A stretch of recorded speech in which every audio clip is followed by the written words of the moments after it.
So delighted to be joined by David Robertson and Alistair Aird. Gentlemen, I hear there might be some news that you could possibly impart to us. Alistair, I might start with you. Get the ticker tape running. Yeah, as is my wont, when it comes to my writing these days, I took a wee flyer again. The previous book that I did, which is an autobiography, or David Wilson's autobiography. I took a flyer through Facebook, messaged them, see if he would be interested, and just happened to do the same again with David, and was absolutely delighted when David came back and said that he was up for it. And the ball has rolled and rolled very, very quickly since then, and we are piecing together what is an incredible career, not just as a player but also as a coach and a manager, and we're very, very close to getting things finished and getting things tied up, and hopefully early in the new year we'll have something ready to hit the shelves to pay a very, very fitting tribute to, as I say, what's an exceptional career both on and off the park. Fantastic news, and I'm sure we'll get you both back on hopefully in the beginning of new year when the book's ready to go on sale, and I'm sure that'll be a bestseller amongst fans. I'll certainly be looking to read it, and that's not my plug for a free copy or anything like that at this stage, and that'll come slightly later in the interview. But I suppose then, you touched on Alistair, before I turn to David, a question to yourself there. Is that a bit of a departure, writing a book about a player, and then you cycle through the clubs and the teams they've played for, and then all of a sudden this massive left turn towards Kashmir and stuff like that? Is that really different? It wasn't even Kashmir. Even the story in terms of America as well. Getting to America, and I'm not going to give a huge amount away. Obviously, I'm not going to sort of tell the story before it's in print. But there are things in there. I mean, I was brought up with Rangers in the late 80s, early 90s, and David was a significant part of that team. So that was the kind of bit of the story, if you like, that I had a rough idea of, and it was a matter of fleshing that out with what had gone on within that team. But then when we moved on to the States and also Kashmir, the guy, and I'm not just saying that because we're obviously on the call and whatever, the guy's passion and enthusiasm for the game of football is unsurpassed as far as I'm concerned. To have to continue to go back and to continue to enjoy what he's doing and the situations he's in at the moment. I take my hat off to him. And as I say, some of the things that have happened out in India, and even when David's went back home, it's testament to his dedication and devotion to any team that he's been involved with, that he continues to enjoy the game as much as what he does. Yeah, and certainly I'm not drawing any thread here between the fact that David Robertson rocks up in an area and stuff starts to kick off in a military fashion. That's definitely nothing to do with David. But David, if I turn to you for a second, it must be quite challenging sometimes when you sit down and someone asks you to go back through your life and your career. I'd imagine there's highlights and stuff like that. Did anything new shake loose to you? Anything come back into mind, or a standout when you were sitting down with Alistair and working through the history of it? Well, I think what Alistair does is fantastic. He actually found out things that I'd forgotten about, things at like at youth level, and when I was at Aberdeen earlier on, going to youth tournaments in Viareggio in Italy and all these places, Scotland career, and obviously things at Rangers I totally forgot. His information and the depth of research that he goes into, it makes it a lot easier for myself, and he'll come and ask me for certain things that have happened, and it's actually been incredible, and it's been fun. I've actually really enjoyed it. I've learned a lot about myself as well. Alistair mentioned about the passion, the dedication to football, but I think he forgot the word stupidity as well. Maybe some of the things that I've done in my time, going to America and particularly going to Kashmir, it's probably not the type of thing a sane person would do. But having said that, I took the jump and I enjoyed it all. And as I say, it's just been great going through the whole thing. And I can't thank Alistair enough for his, the dedication and I think it's just the research and the knowledge. As I say, he knows a lot more about me than I know about myself. And as long as that's not your PIN number and your bank account number, then that's absolutely fine. If I could just jump in there, sorry, quickly, Tommy, if that's all right, Davey. Of course. Alistair says there, obviously, he contacted you through Facebook about doing an autobiography. What made you say yes? Was it something you've always been interested in? Believe it or not, I've actually, years ago, I was actually approached twice. And it sort of fell away a little bit. And Alistair came on, contacted me, and it was a time when I'd, just came back from India, and I obviously decided, let's have a go at it. And as I say to you, I'm glad that I've done it. As I say, I'm always open to ideas and doing certain things, but I've actually really enjoyed it. He'll send me things he's done, and he'll come and ask me questions, and and it's always like like an hour, half an hour, an hour about a story, and it's quite funny because Alistair will say, right, okay, I think we've got enough here, and this is a lot about the India stuff. Okay, we've got enough. We'll carry on the next night. Because the way he asks questions and the way he talks to me, more and more stuff comes out, and it's like, I think the book will be about the size of an encyclopedia by the time it's finished. I think that's just India alone. Yeah. Well, there's definitely a chance for 2 volumes there. That's immediately what I'd say. Yeah, huge, double volume. And we've been very, very lucky as well. What I did through the David Wilson book was, as an appendix, I contacted people that he'd either played under or he'd worked with.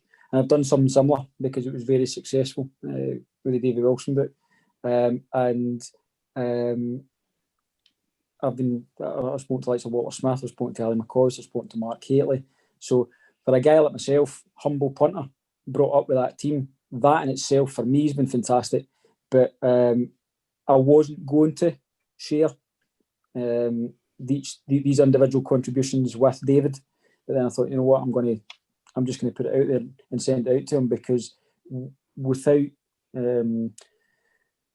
there's nobody that's got a bad word to say. And I think and David can come in and correct me if I'm wrong here. I think he's been quite surprised, pleasantly surprised by what a lot of his former teammates have said about him. But again, very, very privileged to get the chance to speak to these guys and not just necessarily shoot the breeze about David's career, but just to talk in general terms about Rangers at the moment and have a bit of chat about their career as well. It's just that appendix, if you like, as well, will add more to the story because it's getting individual input. It's got guys like Mark Haitley who's saying that he knew where to go if David had made a run down the left-hand side. Mark knew instinctively where to go. In the stand, go into the stand. Get a seat in the stand. But it must be, David, it must be when that's been shared with you, without giving too much away about the book, obviously, guys. That's got to be quite a touching moment for anybody when you start to read about players that you respected, your peers, then saying these really nice, heartfelt things about you and about your talent. Yeah, well, I mean, I think if you read the book when it comes out, I always doubted myself as a player, and I thought I was just lucky. I found myself in a lucky position to play for Rangers, playing all these big games with all these big superstars. And to be honest, I didn't actually think I was that great. And maybe somebody that my teammates didn't even notice was just somebody that come in, trained, got on with it, came out, and but I was really surprised at the things that people have said, and it makes me. I was a very quiet person. When I was at it, but all through my football career, more than anything, I was very, very quiet. Didn't say a lot to people, kept myself to myself, and it was more a bit of being in awe of all the superstars that I was playing with. And as I say, I didn't think I was maybe noticed by my teammates or Walter Smith and various other people. But the things I've said, it's actually been really good. I wish I'd knew how they felt when I played at the time.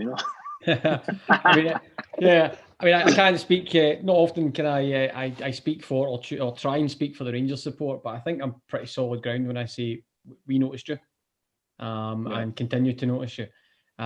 So definitely looking forward to reading the book. I'm sure we'll try, get you guys back on nearer the time. I suppose just Alistair to bookend that, and everybody can excuse the pun there as I cycle through my book jokes, but.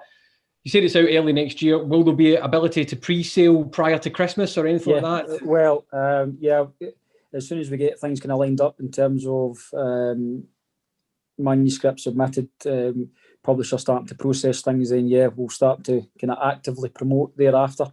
But my focus at the moment, and as David says, with our chats, whether they be 45 minutes or an hour, is trying to wrap things up now and get this nailed and sent away. But certainly sort of prior to Christmas, we'll be looking at some sort of marketing through social media. And you guys have been good. I mean, obviously through the recent thing, the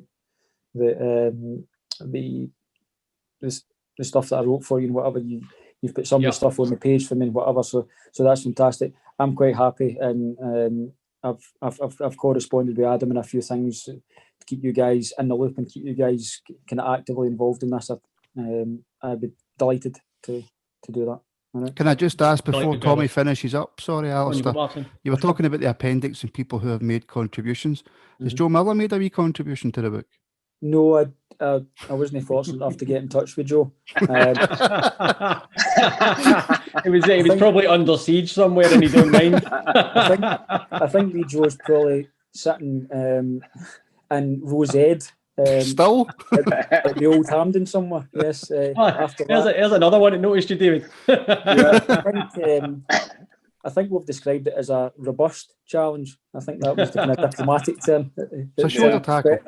But it was when I spoke to Archie Knox, and when I spoke to Walter as well, I mentioned to the two of them about the incident, and Walter said it was Archie's fault. It wasn't David's fault. It was Archie's fault, because Archie basically said because I think we'd played Celtic in the league just before the Scottish Cup semi-final, and they'd beaten us 2-0. And I think Joe Miller had been particularly prominent, and I think Archie in his polite manner had basically instructed David to leave a wee bit of a marker early doors, and unfortunately Mr. Waddle, the referee, felt it was a wee bit too much of a marker, and decided to send them up the tunnel. But what a night, wind, rain, whatever. If anything, it was probably the night that Walter Smith's team sort of nailed its colours to the mast and sort of emerged as doesn't matter what you do to us, we're still going to come out and win, particularly in Old Firm matches, ironically, as we head into the game this weekend. So. Absolutely. So, well, actually, Alistair, we've been asking everybody on. So, prediction, please, for the weekend. I think we're a lot more solid than what we were last year. We're not giving away goals. I mean, probably with the exception of the 2 goals at Hibs, where we were a bit sloppy. We're a lot tighter, and we have significant options going forward. And I think Middleton front are looking really good. So I'm at 2-0.